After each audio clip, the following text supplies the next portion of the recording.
Kıymetli vatandaşlarımız,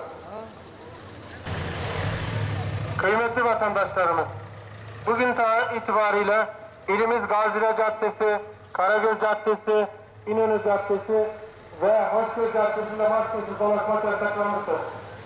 Sosyal mesafe kurallarına uymanın